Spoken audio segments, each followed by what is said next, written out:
안녕하세요. 오종혁 국원입니다. 오늘은 수능문학 특강 독서에 대해서 사회 네 번째 그 경제 지문을 가져왔습니다. 굉장히 학생들이 질문이 많고 어려워하는 그런 지문입니다. 그래서 오늘 이 시간 잘 들으셔서 도움 받기 바랍니다. 자, 전체적인 제목은 이제 소득 효과와 대체 효과로 결정됩니다. 이 상품 소비량과 노동 공급량이죠. 그렇죠? 이제 뭐 제목은 먼저 달았습니다만 내용 속에서 이제 파악을 하셔야 되겠죠. 첫 번째 이제 문단에서는요, 가격과 수량 사이의 관계가 음의 기울을 갖는 수요 곡선과 양의 기울을 갖는 공급 곡선에 대해서 이야기합니다. 자, 보세요. 한 상품의 가격과 구매량 사이, 구매량은 수요량, 소비량 이런 말로 바꿀 수가 있는 겁니다. 그러니까 한 상품이 있는데 그 상품의 가격과 이 수요량, 이 사이의 관계를 나타내는 게 수요 곡선입니다. 그리고 상품의 가격과 공급량 사이의 관계를 나타내는 건 당연히 공급 곡선이 되겠죠. 그래서 Y축이 가격, X축이 수량인 좌표평면에서 그래프로 나타낼 수 있죠. 우리가 잘 알고 있는 뭡니까? 수요와 곡선 그래프잖아요. 그렇죠? 예. 통상적으로 이제 보통 일반적으로 수요 곡선은 가격이 오르면 구매량이 적어지니까 어때? 반비례하죠. 그러니까 음의 기울기를 갖는 거 여러분이 잘 아시잖아요. 그렇죠? 예. 반면 되죠. 공급 곡선은 가격이 오르면 공급량이 당연히 증가하겠죠. 공급을 많이 해서 많이 팔아야 되니까 양의 기울기를 갖게 되는 겁니다. 그래서 우리가 잘 알고 있는 상식이에요. 이 부분에서는요. 일반적인 수요 곡선과 공급 곡선의 특징을 이야기한 겁니다. 그래서 이 부분은 뭐 여러분이 충분히 아시라고 생각되는 상식이죠. 이 기울기는 이제 서로 상반된 거예요. 양의 기울기와 음의 기울기니까. 그렇죠? 상반된 거고요. 다시 말하면 수요 곡선은 우하향하는 겁니다. 그러니까 이제 보면은 수요 곡선이 이제 이렇게 된다고 하면은 이렇게 되는 거죠. 여기가 가격, 여기가 수량이라고 한다면 이렇게 반비례로 음의 기울기로 가면서 수요 곡선 어때요? 우측으로 가면서 아래로 가죠. 그렇죠? 우측으로 가면서 아래로 가는 거죠. 그러니까 우하향한다는 겁니다. 아셨죠? 그럼 공급 곡선은 어때요? 공급 곡선은 이제 우리 똑같이 가격과 공급이라고 한다면 이렇게 비례가 되잖아요. 이게 비례가 된다는 것은 어떻겠습니까? 우상향해서 방향이 간다는 거잖아요. 그렇죠? 여기는 이렇게 우하향, 우상향 이렇게 되는 겁니다. 아셨죠? 그래서 수요와 공급 곡선이 이렇게 되는 부분이라는 거 아시기 바랍니다. 이 부분이 이제 균형 가격이 되는 거죠. 그렇죠? 이 부분 가운데 점이 이제 균형 가격이 되는 거예요. 자, 그러면 이제 이거는 이제 여러분이 잘 아실 거라고 생각하고요. 그리고 통상적인 상품의 수요 곡선은 주어진 예산과 각 상품의 가격에서 만족, 이 효용이라는 거거든요. 이 만족이 최대가 되도록 상품의 소비량을 선택할 거 아니에요. 그러면 소비자의 행동을 통해서, 그렇죠? 선택하는 건 소비자들이 사려고 하는 그 행동이잖아요.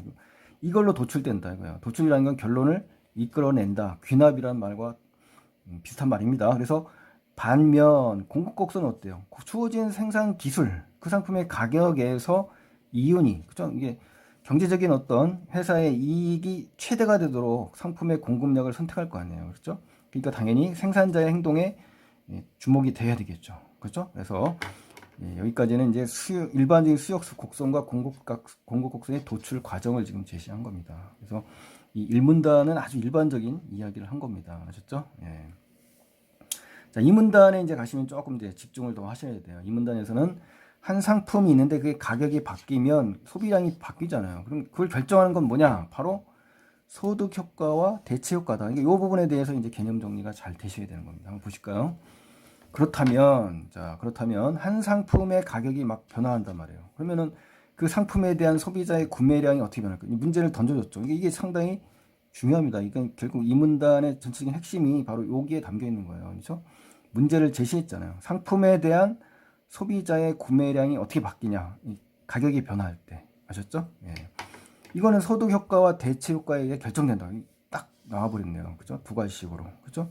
요 두 문장이 바로 핵심적인 주제입니다. 그래서 좌우된다. 결정된다는 건 좌우된다. 즉, 다시 말하면 가격에 따라서 구매량, 그죠? 이 소비량, 즉 수요량이 변화 요인이 된다. 이거예요. 두 가지에 의해서. 그래서 문답법을 쓴 거네요. 그렇죠?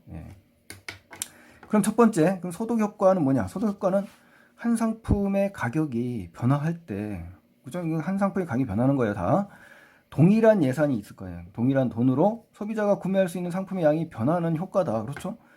동일한 예산이 있지만 어때요? 상품의 가격이 변화하니까 당연히 소비자는 뭐예요?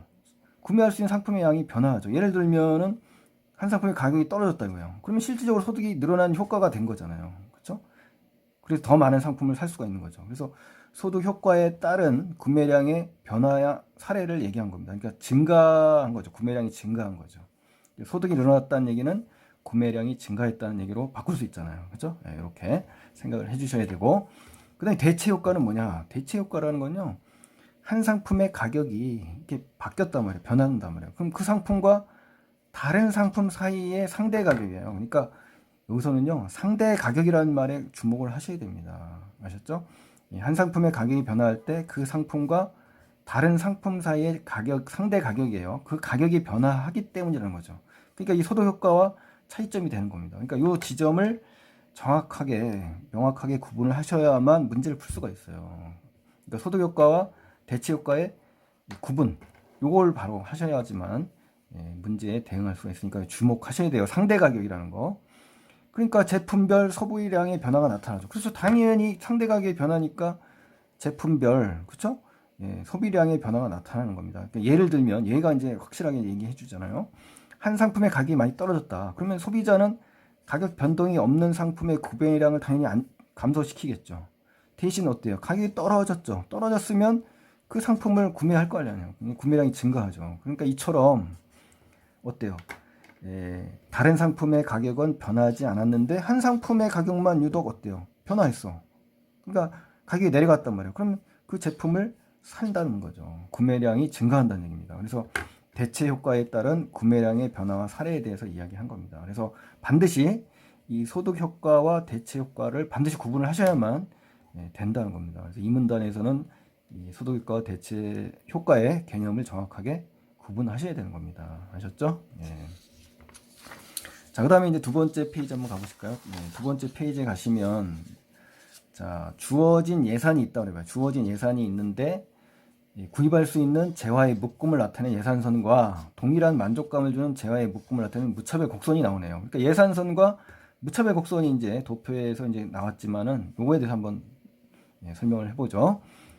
소득 효과와 대체 효과 앞에서 배웠죠. 이것을 예산선과 무차별 곡선을 통해서 이제 살펴보자 이거예요. 그러니까 지금 소득 효과와 대체 효과에 대한 개념을 정의했잖아요. 그걸 어디다 적용한다?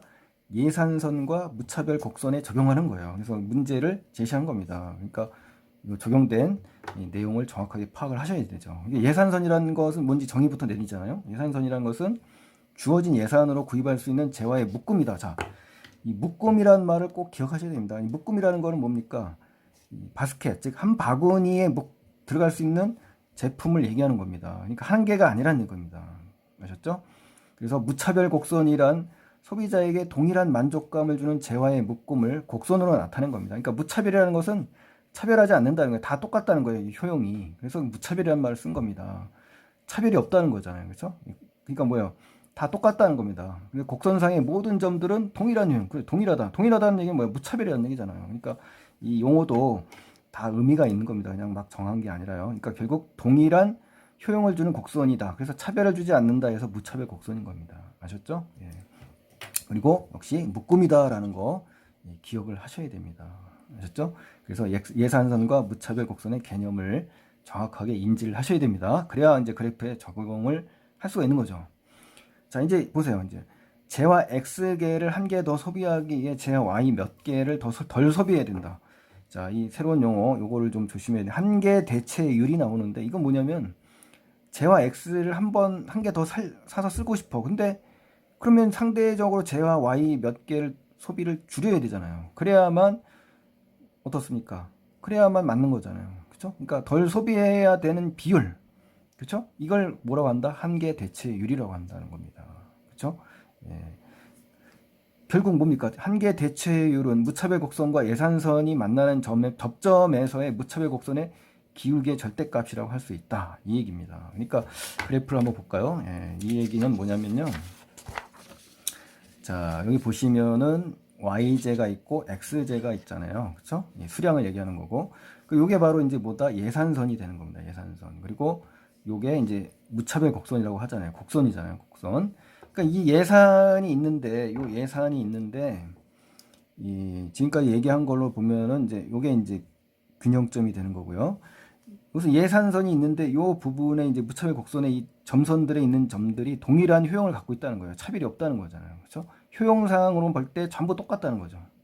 그렇죠? 예. 근데 이 무차별 곡선의 의미는 뭐냐면 여기서 그 각 지점별로 지금 어떻습니까? 다 동일한 그 효용을 준다고 했죠.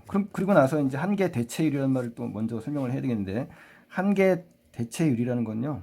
만약에 내가 요 숫자에서 이만큼 내가 더 늘리고 싶다는 거예요. 이 x제를 더 사고 싶다는 거죠. 그러면은 어떻습니까? y제를 이만큼 줄여야 되잖아요. 이만큼을. 그쵸? 이만큼 늘리는 대신 이만큼 줄여야 되죠. 이게 바로 이걸 하나를 늘리는데 얘를 얼마나 줄여야 되는가의 비율이 한계 대체율입니다. 그게 바로 이제 접점이죠. 이 접선의 기울기가 바로 뭐다? 한계 대체율이 되는 겁니다. 아셨죠? 예, 그래서 그 부분을 갖다가 설명하는 겁니다. 지금 이 부분이요. 그래서 무차별 곡선의 기울기의 절대값이다. 왜냐하면 항상 음수가 나오게 되겠죠. 그러니까 절대값을 씌워야만 한계 대체율이 나오는 겁니다. 아셨죠? 한 재화를 더 많이 소비하면 다른 재화를 덜 소비해야 효용이 동일하잖아요. 그렇죠? 그렇죠? 묶음이니까. 그러니까 무차별 곡선은 우하향하게 되는 겁니다. 그러니까 우하향이라는 말은 어떻습니까? 곡선은 이렇게 우측으로 하향한다는 겁니다. 이렇게 우측으로 하향하는 거잖아요. 그러니까 우하향 곡선이다라는 말을 쓴 겁니다. 자, 그래서 또한 원점에서 멀리 있는 무차별 곡선이 더 선호된다. 그 왜 그래요? 원점에서 멀수록 더 많은 재화를 소비하기 때문에 더 많은 재화를 살 수 있잖아요. 이게 바로 그래서 원점에서 멀어야 된다는 겁니다. 그러니까 한계 대체율의 개념 및 지금 특징이 나왔는데요. 이 그래프에서 보시면 어떻습니까? 여기가 원점이죠. 이 원점에서 멀어질수록 훨씬 만족도가 높은 겁니다. 아셨죠? 그래서 이 부분을 좀 이해하시고요. 네 번째 문단을 한번 가볼까요? 네 번째 문단에서는 소득이 증가하거나 한 재화의 가격이 달라질 때 나타나는 무차별 곡선과 예산선의 이동입니다. 그래서 보실까요? 그런데 전환이 됐네요. 소득이 증가하면 더 많은 재화를 소비할 수 있잖아요. 그렇죠? 그럼 무차별 곡선은 어떻게 원점에서 더 멀리 가겠죠. 그렇죠? 소득이 늘었으니까. 이때 두 재화의 상대 가격은 변하지 않죠. 그렇죠? 상대 가격이 아니잖아요. 이건 그냥 단지 소득이 많다라는 거잖아요. 돈이 많이 주머니에 들어오니까. 그러니까 예산선은 당연히 어떻게 해요? 평행 이동을 하겠죠. 상대 가격이 변하지 않는 상황에서 예산선은 어떻다? 평행 이동하잖아요. 예산선이 이렇게 된다면 그대로 평행 이동하게 되는 거잖아요. 그렇죠? 그래서 소득 증가가 되면 될수록 무차별 곡선과 예산선은 이동이 된다라는 거죠. 움직인다는 얘기예요. 대부분의 재화는 소득이 증가하면 소비량이 느는 정상제이지만, 그렇죠? 이게 정상적이잖아. 소득이 느는데 오히려 소비를 줄인다 이거예요. 그건 뭐예요? 안 먹는다, 먹을 걸 안 먹는다. 이건 뭐예요? 열등제라는 거죠. 열등제. 아셨죠? 그래서 예를 들어서 소비자들이 소득이 증가할 때 쇠고기의 수요가 늘고 돼지고기 수요가 줄었다 그러면 쇠고기가 정상제고 돼지고기는 뭐예요? 열등제잖아요. 열등제. 그렇죠? 가격이 돈이 많으면 정상적으로 많이 소비를 해야 되는 게 정상이다라는 얘기죠. 그래서 소득 증가에 따른 정상제와 열등제의 판단 구분이 되겠네요. 그렇죠? 이번에는 한번 보자. 이번에는 한 재화의 가격은 그대로야. 근데 다른 재화의 가격만 올랐다 이거예요. 그렇죠? 상대적인 거죠. 이 자체가 지금 뭡니까? 한 재화의 가격은 그대로인데 다른 재화의 가격. 이 상대적인 개념이 들어가면 바로 이게 뭐다? 대체제를 생각을 하셔야 된다는 겁니다. 그래서 소비자는 동일한 만족을 위해서 어때요? 가격이 오른 재화의 소비를 줄이고 대신 그렇죠? 절대적인 게 아니라 상대적으로 가격이 떨어진 재화를 소비하려고 할 거 아니에요. 그래서 동일한 효용을 추구할 겁니까? 이렇게 된다면 예산선의 기울기가 달라질 수밖에 없죠. 예산선의 기울기가. 그렇죠? 그러다 보니까 예산선과 무차별 곡선이 접하는 균형점도 이동하게 된다는 거예요. 그러니까 한 재화의 가격이 달라지면 균형점도 이동된다는 거예요. 그러니까 이 그래프상에서 보시면 여기서 보시면 예산선이 만약에 달라진다는 거예요. 예산선이 만약에 이렇게 달라진다. 이렇게 해서 이제 이렇게 바뀐다고 해봐요. 그럼 예산선이 지금 이만큼 된 거죠. 그럼 균형점도 역시 이거에 따라서 어때요? 달라질 수밖에 없잖아요. 그렇죠? 예산선 이동하면 역시 무차별 곡선도 이동이 되면서 균형점이 이동될 수밖에 없다라는 얘기를 하는 겁니다. 자, 그 다음에 이제 다섯 번째 문단 보실까요? 예, 소비자의 무차별 곡선과 유사한 형태를 보이는 노동 공급 곡선에 대해서 이야기하는 겁니다. 그래서 노동자가 만약에 각 임금 수준에 대응하여 노동 공급량을 결정하는 상황이 있단 말이에요. 이건 뭐야? 통상적인 상품의 공급 결정이 아닌 거죠.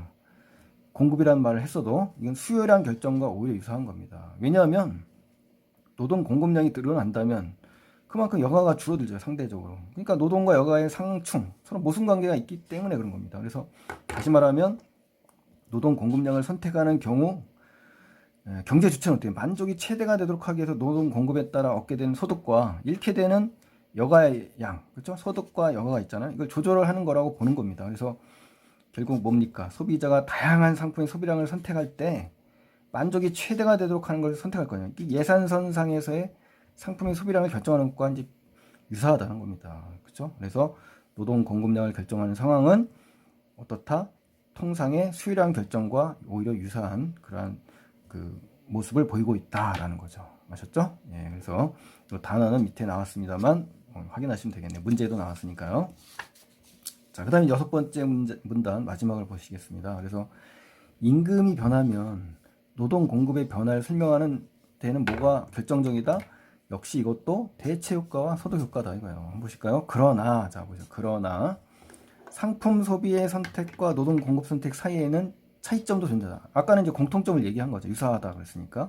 여기서는 이제 차이점을 얘기하는 겁니다. 그래서 상품 소비의 선택과 노동 공급의 선택의 상이점, 이걸 얘기하는 거죠. 이제 서로 다른 점을 이야기하는 겁니다. 유사점이 아니라.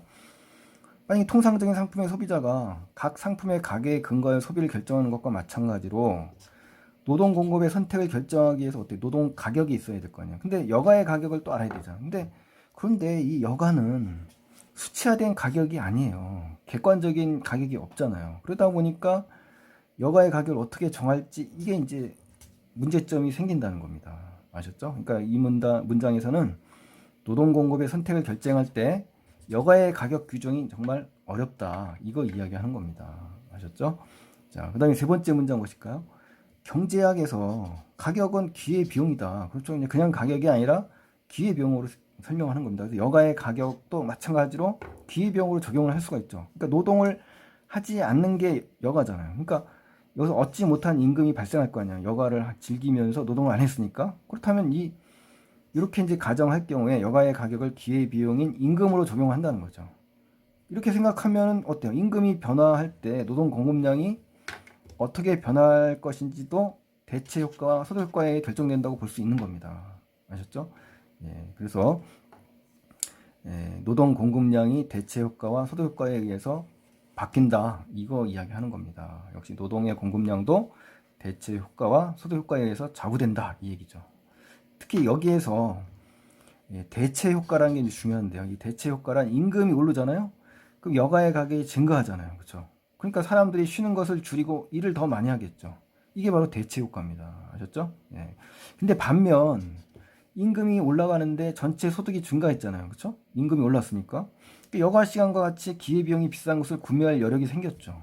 그러니까 여가 시간이 더 증가할 수도 있다는 겁니다. 왜냐하면 돈을 많이 받았으니까 그 돈으로 여가를 즐기는 것을 더 선호할 수가 있잖아요. 그렇다면은 이건 뭐다? 소득 효과가 작용한 거라는 거죠. 그러니까 노동의 공급 곡선에는 어떻다? 음의 기울기가 된다는 겁니다. 왜? 노동을 안 하고 놀았으니까 음이 되는 거죠. 그렇죠? 양이 아니라 노동을 하지 않았으니까 음이 된다는 거죠. 그렇죠? 여기서는 공급곡선이 플러스가 되는 것이고 여기서는 마이너스가 되는 거잖아요. 그렇죠? 예, 이거를 아셔야 돼요. 그러니까 소득 효과가 발생할 땐 노동 공급곡선은 음의 기울기고 대체 효과가 발생했을 때는 노동 공급선이 플러스다. 이렇게 기억하시면 되겠네요. 그렇죠? 그러니까 대체 효과와 소득 효과의 차이를 지금 제시한 거예요. 이와 같이 상반되잖아요. 상반되는 두 가지 힘. 바로 뭡니까? 소득 효과와 대체 효과죠. 의사결정, 개인의 의사결정에 작용이 돼서 결국 개인의 노동 공급 곡선을 결정을 하게 되는 거죠. 그렇죠? 따라서 노동 공급 곡선은 통상적인 상품의 공급 곡선처럼 양의 기울기를 갖는다고 단정할 수는 없다. 그렇죠? 예. 여기서 봤지만 마이너스도 있잖아요. 그렇죠? 그래서 플러스일 수도 있고 마이너스도 있는데 소득 효과가 발생했을 때는 마이너스다. 그러니까 단정할 수 없다라는 말은 바로 그런 이야기를 하는 겁니다. 그래서 여섯 번째 문장에서는요, 이 대체 효과와 소득 효과가 이 노동 공급곡선, 즉 임금이 변화할 때 노동 공급량의 변화를 결정한다라는 이야기를 하는 겁니다. 아셨죠? 이렇게 해서 정리를 잘 하시고요. 하나 참고로 이 그림에서 한번 추가로 설명할 게 뭐냐면, 이 그림에서 보시면은 이 부분에서는 대체제에 의해서 변화하는 겁니다. 여기로 간다는 것은, 이렇게 이동했다라는 것은 소득이 변화해서 이동하는 거고요. 무차별 곡선 안에서 바뀌는 것은 바로 뭐다? 대체제의 이동을 의미하는 것이고요. 요 무차별 곡선 자체가 이제 음의 0에서 멀어진다. 이건 소득 효과에 의해서 발생이 된다라고 추가로 한 번 더 알아주시면 더 훨씬 더 이해가 빠르겠습니다. 자, 그래서 오늘 그 어려운 지문 어떻게 들으셨는지 모르겠지만 열심히 하셔서 질문이 있다면 또 댓글 남겨주시면 이제 설명해 드리겠고요. 오늘 도움이 되셨다면 구독과 좋아요 버튼 눌러주시고요. 응원의 댓글 주시면 고맙겠습니다. 감사합니다.